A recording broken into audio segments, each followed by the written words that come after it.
जय गणेश दोस्तों, नर्मदा हर।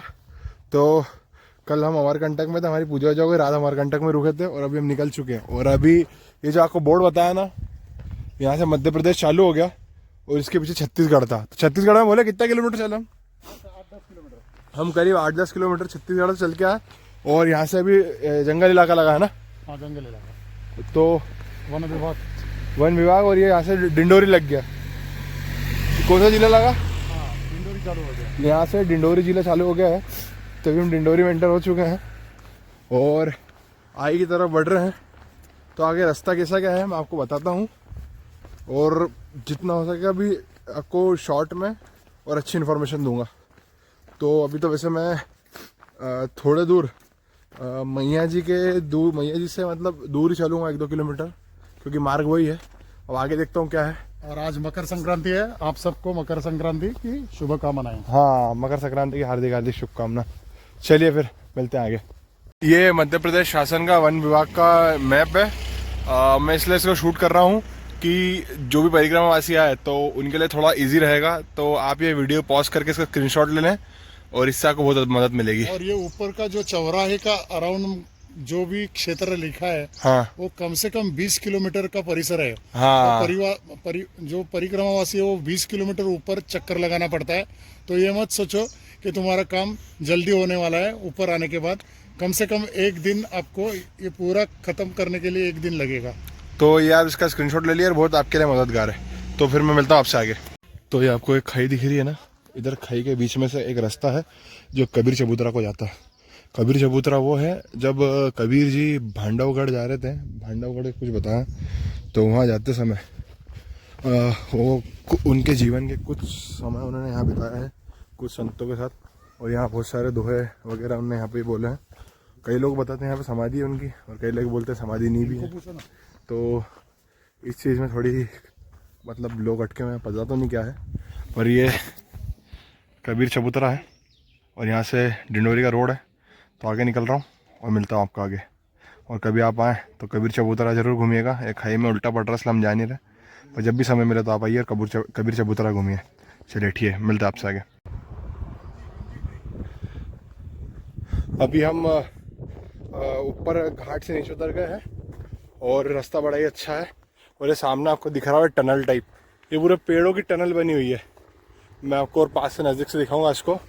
तो अभी हम घाटी से नीचे उतर गए हैं और मौसम भी अच्छा ठंडा ठंडा है, तो गर्मी लग नहीं रही है। और आगे चल रहे हैं हम। पीछे जो कबीर चबूतरा आया था वहाँ पे कई लोग बोले थे हाँ कबीर जी की समाधि, कई लोग बोलते नहीं है, मतलब कई लोगों का मानना है। तो उस पर तो हमने ध्यान दिया ही नहीं और उल्टा तो इसलिए गए नहीं। मैं आपको यही टनल फिर से अच्छे से दिखाता हूँ।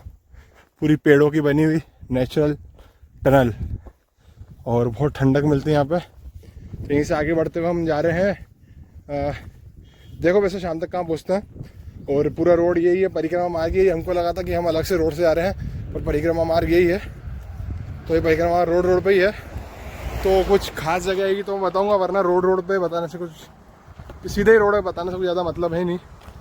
तो पर फिर भी मैं आपसे आगे मिलता हूँ, जैसा भी होता है बताता हूँ आपको आगे। अभी मैं शासकीय काष्ठा घर से के पास से निकल रहा हूँ। ये वन मंडल है डिंडोरी का, सरकारी काम है, पूरा लीगल। यहाँ पे करंजी के पेड़ जो होते हैं ना, जिनका तेल बनता है, ये उनकी कटाई होती है और उनको यहाँ से ले जाके आगे मार्केट में ये as a raw material factory में पहुँचाया जाता है और इसका ऑयल बनता है। ये देखो और दिखाता हूँ, ये सारे करंजी के पेड़ हैं। और जो भी रास्ते में टनल्स आई थी वो सारी इन करंजी के पेड़ों की थी। तो यहाँ पे जो करंजिया गांव आएगा उसका नाम इसलिए करंजिया रखा है कि यहाँ पे सबसे ज़्यादा करंजी के पेड़ है। और अभी मैं वहाँ पहुँचने वाला और वहाँ से निकलूँगा। तो यही कहानी है कुछ यहाँ की, कि करंजी के पेड़ है और इनका करंजी का तेल बनता है जो हम जानवरों को लगाते हैं। तो बस यही है, यहाँ से आगे बढ़ रहा हूँ और मिलता हूँ आपको आगे। ओम हनुमत नमः, हनुमान जी की छोटी सी बड़ी सुंदर मूर्ति। और मैं अभी करंजी गांव का नाम भूल जाता हूँ। जब भी गांव पार करा मैंने, वो गांव पार करके मैं आगे बढ़ चुका हूँ और पूरा हाईवे है। आपको ये एक चीज़ बतानी है, ये वही पहाड़ है जो आपने मेरी इससे पहले एक वीडियो देखी होगी भीमकुंडी करके, भीमकुंड की। उसमें ये वही पहाड़ है जो भीम उठा के लाए थे। तो ये पहाड़ और भीम की पूरी जानकारी आपको जाननी क्या स्टोरी, तो उसके पहले आपको वो वीडियो देखनी पड़ेगी भीमकुंड वाली, तो आपको पूरा मालूम पड़ जाएगा। तो ये पहाड़ है जो भीम उठा के लाए थे, पीछे दिख रहा है, और राइट साइड से वाला पहाड़ है, ऐसे क्लियर दिख नहीं रहे होंगे बड़े बड़े। ये वो पहाड़ है जो हमने कल क्रॉस करे थे, हर्रई गांव और वो क्या कंचनपुरा वगैरह 2-3 गांव क्रॉस करते हैं हम कल, अमरकंटक ले उतरे थे, वही पहाड़ है। तो ये सब पार करते हुए आगे की तरफ बढ़ रहा हूँ मैं, और देखता हूँ आज शाम तक कहाँ तक पहुँचूँगा, अभी तो कुछ पता नहीं है, पर फिर भी मार्ग में बढ़े जा रहा हूँ, और मिलता हूँ आपको आगे। तो अभी 4 बजने वाली है, और शायद मैंने आपको सुबह एक बात बताई होगी कि नहीं बताई होगी, क्या पता। तो सुबह क्या हुआ था, जब मैं अमरकंटक से आश्रम से निकला था ना, तो मैं सुबह गलती से अपना कमंडल भूल गया था, और मैं सुबह से ये बॉटल लेके घूम रहा हूँ। अब कमंडल भूल गया तो पानी की बड़ी समस्या आई। अब कुछ जगह ऐसा होता है कि कुछ गांव पानी मिल जाता है, पर कुछ कुछ जगह गांव 6-6, 7-7, 10-10 किलोमीटर पर रहते हैं, तो पानी की बड़ी समस्या आ रही थी। रास्ते में बॉटल मिल गए तो सुबह बॉटल से ही काम चला रहा था। माँ नर्मदा की कृपा से आश्रम से पता नहीं फ़ोन आया मेरे पास अभी, उन्होंने नंबर कहीं से निकाला होगा, तो उन्होंने मेरे को फ़ोन लगा के बोला कि आपका कमंडल आप छूट गया था, और मैं सुबह से बड़ा परेशान हो रहा था पानी के लिए। और मैया की कृपा है कि उनका फ़ोन आया आश्रम से, और उन्होंने बोला कि उन्होंने जो मेरा कमंडल है वो डिंडोरी बस में रखवा दिया है, तो डिंडोरी बस वहाँ से निकल चुकी है, और कभी भी आ सकती, तो रास्ते में वो कमंडल देंगे। तो ये बात मैं आपको बताना चाहता था कि मैया सब रूप से सहायता करती है। सुबह से पानी के लिए परेशान हो रहा था, हालांकि पानी मिल गया था, पर आगे का कुछ पता नहीं था कि पानी बहुत बहुत दूर मिलेगा। तो मैया ने सब संयोग बिठाया और सब सद्बुद्धि दी होगी किसी को, तो उन्होंने मेरा नंबर निकाल के कमंडल बस में रखा दिया है। तो अभी कमंडल मिलेगा तो कमंडल कलेक्ट करूँगा, और रात में जहाँ पहुँचूँगा फिर मिलता हूँ आपसे आगे। तो बस यही कहने का तात्पर्य यही है कि भगवान पर अटूट विश्वास रखें, सब इच्छाएं पूर्ण होती है। तो इसी के साथ मैं मिलता हूँ आपको आगे। जय गणेश दोस्तों, नर्मदा। अभी टाइम हो रहा है 6:15, और जैसा कि मैंने आपको बताया था कि मैं मेरा कमंडल सुबह का आश्रम में भूल गया था। तो अभी एक चांदना गांव है, यहाँ पे एक बाबा जी मिले, उनका घर है, तो उन्होंने हमें आवाज़ दी कि आज आप यहीं रुक जाइए, आगे मत जाइए। तो हमने भी मैया का आदेश समझ के कि मैया का आदेश है तो हम यहीं रुक गए इनके घर पे। तो आज हम देखो हमारे साथी ने मैया की पूजा वूजा कर ली है, और यहाँ लेटे हैं, और इनके बगल में बिस्तर डालूँगा। और वो जो बाबा जी है सामने आपको दिख रहा होगा, जो इस घर के मालिक है, वो खड़े हैं सामने, वो बस का इंतज़ार कर रहे हैं कि मेरा कमंडल जैसे आएगा तो वो मेरा कमंडल कलेक्ट कर लेंगे। बाबा जी हेलो, बस कितनी देर में आएगी? आ रहा है, ये जो सामने फ़ोन में बात कर रहे हैं, बस से ही बात कर रहे हैं, बस वाले से ही बात कर रहे हैं। तो जैसे ही बस आ जाएगी तो वो मेरा कमंडल कलेक्ट कर लेंगे, और फिर कमंडल लेने के बाद मैं आपसे मिलता हूँ। देखो दोस्तों, मैं आरती करने का मेरा समय हो गया था, और अब इसे चमत्कार समझे क्या समझे, मेरे मैया जी की आरती करने बैठे ही तो आरती में कमंडल और दंड रखना पड़ता है जी बाबा जी। और बस से अभी हाल बस वाले भैया ने बाबा जी को कमंडल दिया, और बाबा जी कमंडल लेके आए। कौन देखेगा बाबा जी? बस वाला जी। बहुत बहुत धन्यवाद आपका। तो देखो, पूजा के समय में, पूजा में बस ये बत्ती निकाल रहा था, और पूजा के समय में मेरा कमंडल आ गया। और तो मतलब अब अभी से आप जो भी समझे, क्यों बोले?